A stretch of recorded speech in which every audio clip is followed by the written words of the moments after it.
नवरात्रि चल रही है। नवरात्रे में अब आप देखेंगे नवरात्रे में कोई पाँव में चप्पल नहीं पहनेगा। बोलो बोलो, सही है कि गलत है? कई लोग 9 दिन तक नियम लेंगे, हम पाँव में चप्पल नहीं पहनेंगे। कोई लोग नियम लेंगे कि हम 9 दिन तक भोजन नहीं करेंगे, हम अन्न का त्याग करते हैं। कोई 9 दिन तक नियम रखेगा, मैं लौंग पर व्रत रखूंगा 9 दिन। कोई व्रत रखेगा, मैं 9 दिन तक केवल 1 गिलास दूध पर व्रत करूंगा। कोई लोग व्रत करेंगे कि मैं 9 दिन तक गलत चीजों का त्याग कर दूंगा। कोई नियम लेंगे कि 9 दिन तक मैं पैदल चलकर माता रानी के मंदिर तक, देवी के मंदिर तक जाऊंगा। कितने दिन? जम के बोलो जरा। 9 दिन। और जो बाकी के दिन है वो केवल 9 दिन। बाकी के दिन क्या? वैसे ही जाने दो। शिव महापुराण की कथा कहती है ये 9 दिन तुम चप्पल पहनो मत पहनो, 9 दिन तुम माता के दरवाजे जाओ मत जाओ, 9 दिन तुम उपास रखो ना रखो, 9 दिन तुम अन्न त्यागो ना त्यागो। और शिव महापुराण की कथा कहती है, मां आद्य शक्ति के चरित्र का वर्णन करते हुए कहती है कि 9 दिन तुम्हारे प्रत्येक दिन तुम एक संकल्प ऐसा लो कि मैं अपने सामने, अपने क्षेत्र में, अपने मोहल्ले में, अपनी कॉलोनी में, अपनी सोसाइटी में किसी छोटी बच्ची के साथ कभी कोई गलत कृत्य नहीं होने दूंगा।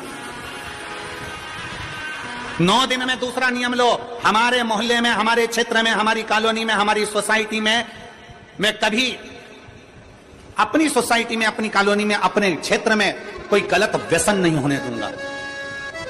तीसरे दिन फिर नियम लो, मैं अपने क्षेत्र की बेटियों के प्रति, अपने क्षेत्र की बेटियों को, अपने क्षेत्र की छोटी छोटी बेटियों को, बेटियों के लिए मैं स्वयं आगे बढ़कर उनको शस्त्र की, तलवार की, शस्त्र की विद्या प्रदान करूंगा।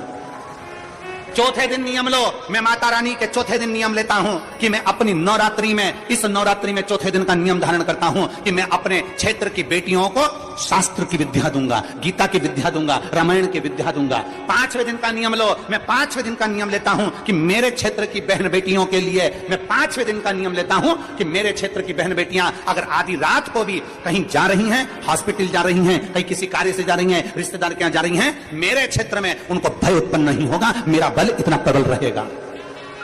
7वें दिन नवरात्रि में नियम ले लो कि मेरे अपने क्षेत्र में जितने छोटे बच्चे हैं, जितनी छोटी बेटियां हैं, जितने छोटे बच्चे हैं, इन छोटे बच्चों को मैं संस्कारों से जोड़ूंगा। 8वें दिन का नियम ले लो कि मेरे क्षेत्र की बहन बेटियों को, मेरे क्षेत्र की बेटियों को अगर जीवन में थोड़ा सा भी दुख आएगा तो उनके लिए ये भाई जैसे बेटा जैसा खड़ा की खड़ा ही रहेगा। 9वें दिन का नियम ले लो कि मेरे क्षेत्र की बहन बेटियों को कोई आंख उठाकर ना देखे, ये 9वें दिन का नियम है। चप्पल छोड़ने से नियम नहीं होता, अन्न छोड़ देने से नियम नहीं होता, वस्त्र छोड़ देने से नियम नहीं होता, आभूषण छोड़ देने से नियम नहीं होता। अपने भीतर माता रानी के 9 दिन तक 9 संकल्प अपने भीतर धारण करो। जब 9 संकल्प हमारे भीतर धारण होंगे तो हमारा नवरात्रा 1 दिन का नहीं, हमारा नवरात्रा पूरे साल का होगा। केवल 9 दिन के लिए मैं चप्पल छोड़ दूंगा, केवल 9 दिन के लिए मैं अन्न छोड़ दूंगा, केवल 9 दिन के लिए मैं 1 गिलास दूध पर नवरात्रि करूंगा, मैं 9 दिन तक लौंग खाकर व्रत करूंगा। 9 दिन तुम्हारे भीतर संकल्प होना चाहिए। मेरे क्षेत्र की कोई महिला के गर्भ में अगर कन्या जन्म ले रही है तो भ्रूण हत्या नहीं होने दूंगा, उस कन्या का जन्म होना चाहिए।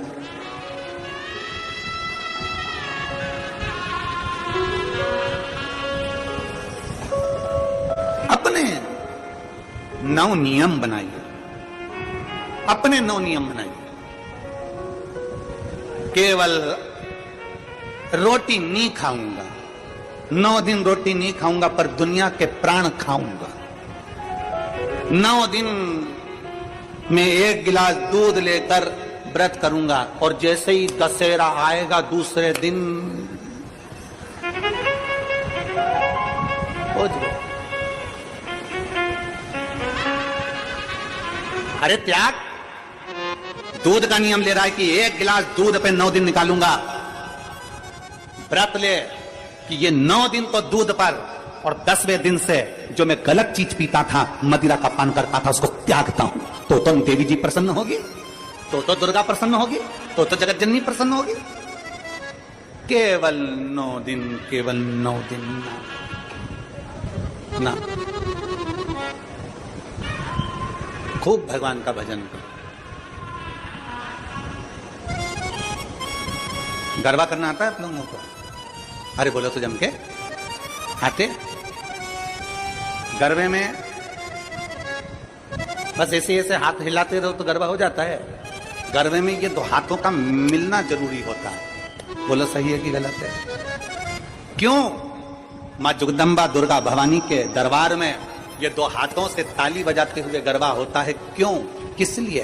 क्योंकि मां जगत जननी चाहती है कि तू अपने परिवार में जिसके साथ में रहती है, तेरा पति पत्नी, ये दो हाथ, एक पति है एक पत्नी है, प्रयास करो ये दोनों मिलकर चलें और अपनी जिंदगी सार्थक बनाते चलें,